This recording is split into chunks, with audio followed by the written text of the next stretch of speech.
میں اس وقت موجود ہوں طائف میں، مکہ مکرمہ سے 90 کلومیٹر دور تقریباً۔ یہ وہ باغ ہے جس باغ میں نبی پاک صلی اللہ علیہ وسلم نے پناہ لی تھی جب طائف والوں نے آپ کو پتھر مارے۔ طائف میں قبیلہ بنو ثقیف تھا۔ نبی پاک صلی اللہ علیہ وسلم ان کو دین کی دعوت دینے کے لیے یہاں تشریف لائے کہ مکہ والے تو اسلام قبول نہیں کر رہے تھے، شاید یہ طائف والے اسلام قبول کر لیں۔ لیکن قبیلہ بنی ثقیف کے سردار بہت بد اخلاق تھے۔ انہوں نے نبی پاک صلی اللہ علیہ وسلم کی دعوت کو ٹھکرا دیا اور بدتمیزی کی آپ سے، اور شرارتی بچوں کو آپ کے پیچھے لگا دیا کہ آپ کو پتھر مار مار کے شہر سے باہر کر دیں۔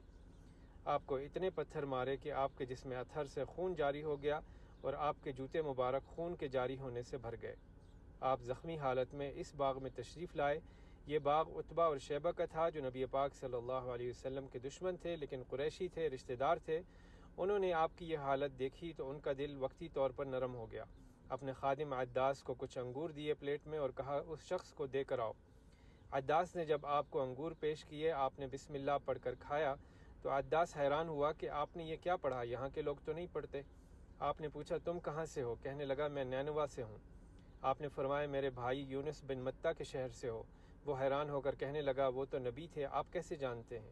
نبی پاک صلی اللہ علیہ وسلم نے فرمایا وہ بھی اللہ کے نبی تھے اور میں بھی اللہ کا نبی ہوں۔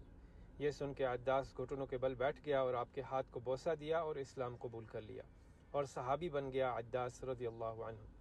یہاں اس جگہ نبی پاک صلی اللہ علیہ وسلم کے ساتھ نماز ادا کی عداس رضی اللہ تعالیٰ عنہ نے، اور اس جگہ مسجد بنا دی گئی، مسجد عداس۔